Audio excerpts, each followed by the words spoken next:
você vai ter que se desprender dessa manada. Se você faz o que todo mundo faz, você vai chegar no mesmo lugar que todo mundo chega.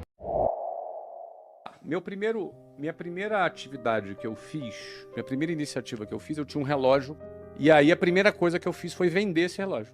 Então eu comecei a vender para os meus amigos, amigos do bairro, amigos da escola. Daqui a pouco eu comecei a vender para vizinho, vizinho do amigo. E o negócio começou a rodar.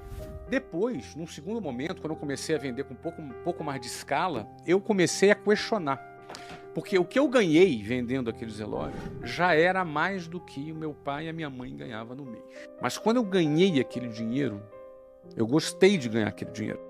E eu me senti assim, cara, por que que as pessoas pegam 2 horas de ônibus para ganhar um salário mínimo? Por que que elas fazem isso? Elas não vendem relógio. As pessoas, elas são treinadas para poderem entrarem nessa linha de montagem.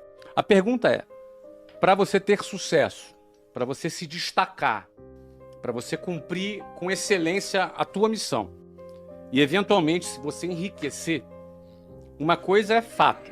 Se alguém pergunta assim, olha, existe fórmula para o sucesso? Eu não acredito em fórmula para o sucesso.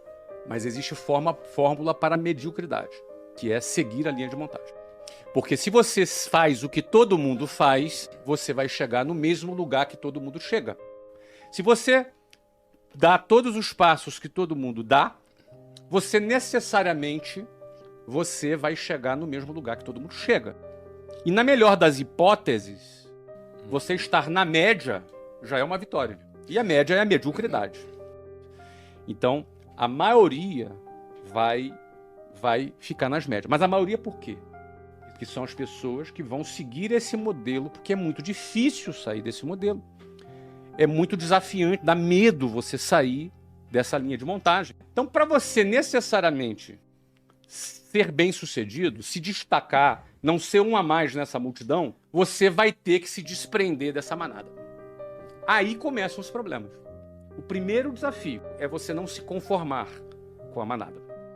E aí tem uma diferença entre se conformar e ser uma pessoa grata, satisfeita. Porque a gente aprende a agradecer a Deus por tudo. E isso é bom. A gratidão é uma coisa que ajuda a nossa saúde mental. E a gente que começou pobre na vida, aprende a ser grato pelo feijão, arroz e ovo que está comendo. A gente aprende a agradecer e ser grato. Isso é muito saudável. E gratidão está ligada à satisfação. Mas isso não está ligado à conformação. A palavra conformação está ligado à mesma forma, conforme, a mesma forma.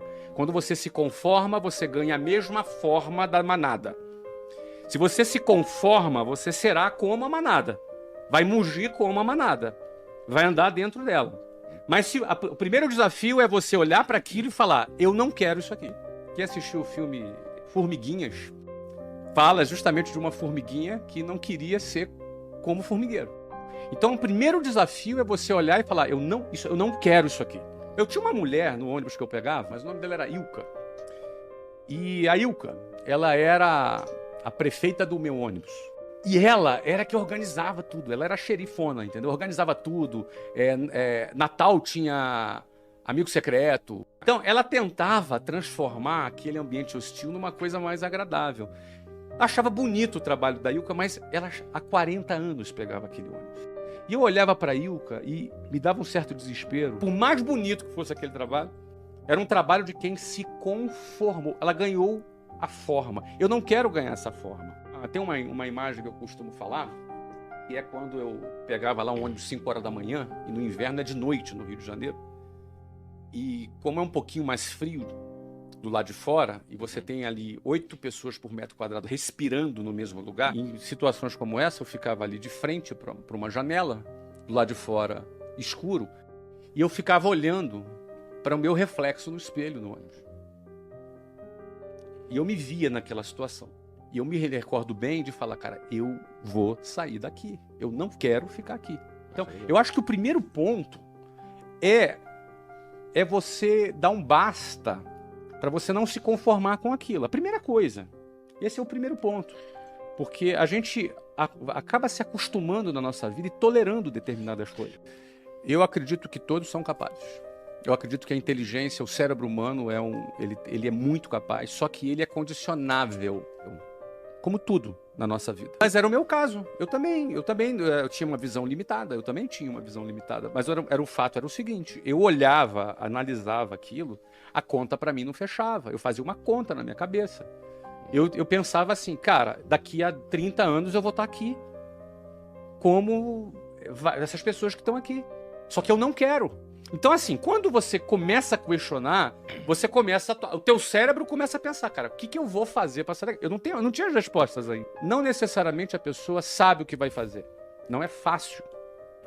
E alguém pode dizer, é fácil esse cara fazer. Ele falar isso, ele é rico. Então, hoje é mais fácil falar, mas eu estive naquela situação dentro do ônibus que a gente está falando aqui. Então, penso que primeiro é questionar. O primeiro questionamento, eu não vou sair daqui. Não tem solução isso aqui. Daqui a 30 anos eu vou estar aqui. É isso que eu quero para minha vida? Não.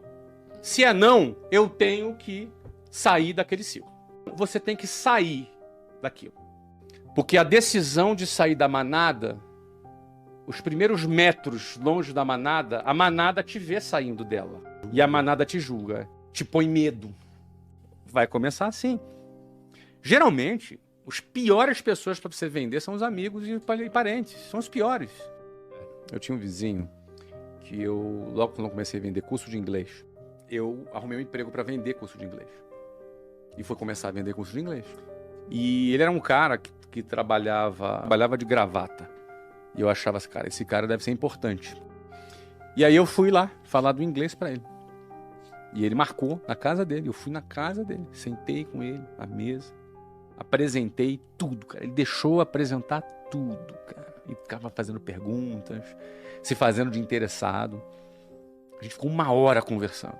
E aí, no final, ele chegou pra mim e falou assim, Flávio, cara, eu não tenho interesse nesse negócio não, mas eu fiquei aqui só pra entender o que você tá fazendo. Não faça isso. Você é um garoto inteligente. Isso aí não vai te levar a nada, isso é uma roubada. Eu me senti mal, me senti subestimado, me senti super mal. Eu hoje vejo que ele era um cara medíocre, limitado, que não arrumou nada na vida. E ele me deu uma opinião do nível dele. Então, se você quer chegar mais longe, pegue as opiniões das pessoas que estão no nível que você quer chegar. Se a pessoa quer chegar mais longe, ela não pode seguir opiniões e conselhos de pessoas medíocres. Senão ela vai estar limitada. Esse cara me viu querendo sair da boiada e tentou me segurar na boiada. Porque no final das contas, quem sai da boiada e começa a ter algum sucesso, algumas pessoas da boiada não ficam felizes. Então, quando você consegue dar significado pela tua vida, você ganha um renovo na sua vida para fazer aquilo que você quer fazer. Se manter com vontade de fazer.